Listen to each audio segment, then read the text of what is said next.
দেশীয় শ্রমিক বান্ধব বিড়ি শিল্পকে রক্ষায় নকল বিড়ি উৎপাদন ও বাজারজাতকরণ বন্ধ এবং বিড়ি শিল্পে শুল্ক প্রত্যাহার সহ ৫ দফা দাবিতে মানববন্ধন কর্মসূচি পালন করেছে পাবনা জেলা বিড়ি মজদুর ইউনিয়ন। রোববার বেলা ১১টায় জেলা কাস্টমস এক্সাইজ ও ভ্যাট অফিসের সামনে এ কর্মসূচি পালন করেন তারা। মানববন্ধন শেষে পাবনা কাস্টমস এক্সাইজ ও ভ্যাট বিভাগের ডেপুটি কমিশনার বরাবর ৫ দফা দাবি সম্বলিত স্মারকলিপি প্রদান করেন শ্রমিকরা।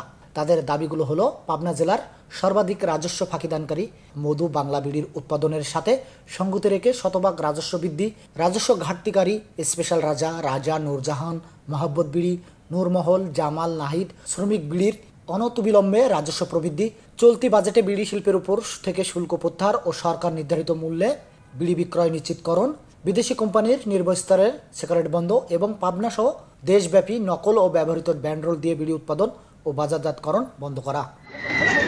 মানববন্ধনে বক্তারা বলেন, পাবনা জেলার সর্বাধিক রাজস্ব ফাঁকিদানকারী মধু বাংলা বিড়ির উৎপাদনের সাথে সঙ্গতি রেখে শতভাগ রাজস্ব আদায় করতে হবে।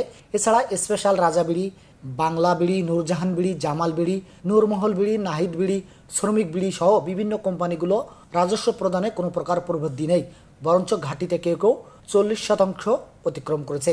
তারপরেও জেলার রাজস্ব কর্মকর্তাগণ তাদের বিরুদ্ধে কোনো প্রকার কার্যকরী প্রতিকার পদক্ষেপ নিতে নারাজ। এসব বিড়ির বিরুদ্ধে ব্যবস্থা নিতে কাস্টম কর্মকর্তাদের নিকট অনুরোধ করছি। পাবনা বিড়ি মজদুর ইউনিয়নের সাধারণ সম্পাদক শামীম ইসলামের সঞ্চালনায় মানববন্ধনে সভাপতিত্ব করেন পাবনা বিড়ি মজুদদার ইউনিয়নের সভাপতি ও বাংলাদেশ বিড়ি শ্রমিক ফেডারেশনের সাধারণ সম্পাদক আরিক হোসেন। মানববন্ধনে বক্তব্য রাখেন পাবনা জেলা বিড়ি মজদুর ইউনিয়নের সহসভাপতি রানী খাতুন, যুগ্ম সম্পাদক দুলাল মোল্লা, সাংগঠনিক সম্পাদক দুলাল শেখ, কোষাধ্যক্ষ টোকন রায়, শ্রম সম্পাদক চামিলি খাতুন প্রমুখ। মধু বিড়ি বাংলা বিড়ির উৎপাদনের সাথে সঙ্গতি রেখে শতভাগ রাজস্ব বৃদ্ধি করতে হবে। আমরা জানি এরাই পাবনাতে সর্বাধিক রাজস্ব ফাঁকিদানকারী।